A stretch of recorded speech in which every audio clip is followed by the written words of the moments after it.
Technology کی development سے زندگی تو آسان ہوتی جا رہی ہے، لیکن ایک انسان کے ہیلتھ ایشوز، خاص کر جو نفسیاتی صحت کے جو ایشوز ہیں، اور حتیٰ کہ ڈپریشن اور خودکشی کا جو رجحان ہے، اس کے اندر بہت اضافہ دیکھنے کو ملے۔ آج ہم اسی پہ بات کریں گے، تو سب سے پہلے ہم یہ جانیں گے کہ خودکشی کے وارننگ سائنز کیا ہوتے ہیں۔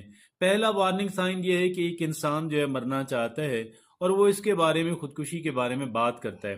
دوسرا یہ ہے کہ ایک انسان سمجھتا ہے کہ میں بے یار و مددگار ہوں اور میں پھنسا ہوا ہوں۔ تیسرا یہ ہے ایک انسان جو ہے وہ نشے کے استعمال کے بارے میں سوچتا ہے۔ اور چوتھا یہ ہے کہ ایک انسان دوستوں سے اور فیملی سے کٹنا شروع ہو جاتا ہے۔ پانچواں یہ ہے کہ ایک انسان کا جو موڈ ہے اور بیہیویئر ہے خراب رہنا شروع ہو جاتا ہے۔ تو یہ پانچوں وارننگ سائنز ہیں۔ اگلا جو مرحلہ ہے وہ ہے رسک فیکٹرز کا۔ پہلا رسک فیکٹر کیا ہے کہ ایک انسان کی نفسیاتی صحت خراب ہونا شروع ہو جاتی ہے۔ ایک انسان بہت بے چین، حتیٰ کہ ڈپریشن کی طرف چل پڑتا ہے۔ دوسرا یہ ہے کہ ایک انسان جو ہے وہ ٹراما محسوس کرتا ہے کہ بہت بڑی ٹریجڈی ہوئی ہے، اور ایک انسان اپنے آپ کو، اور ایک انسان سمجھتا ہے کہ مجھے ابیوز کیا گیا۔ تیسرا یہ ہے کہ ایک انسان کی جو آپ کہہ لیں کہ دائمی بیماری یا دائمی جو درد ہے وہ بھی بہت بڑا رسک فیکٹر ہے۔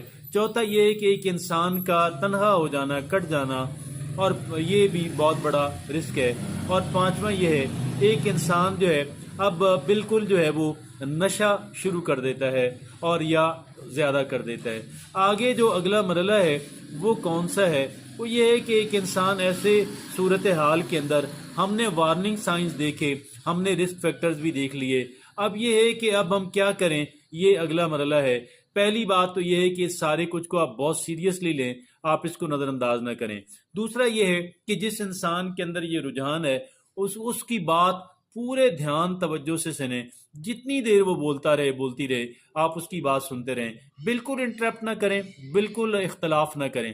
تیسرا یہ ہے کہ ایک انسان ان کو ان کو انکریج کریں، حوصلہ افزائی کریں کہ وہ مدد حاصل کریں جہاں جہاں سے مل سکتی ہے۔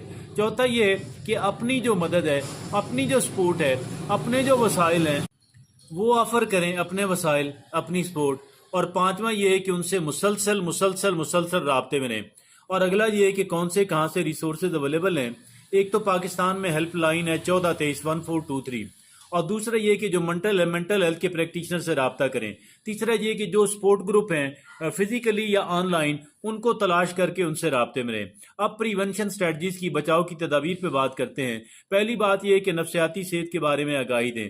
دوسرا یہ ہے کہ اس کے ساتھ جو سٹگما منسلک ہے اس کو ختم کریں۔ تیسرا یہ ہے کہ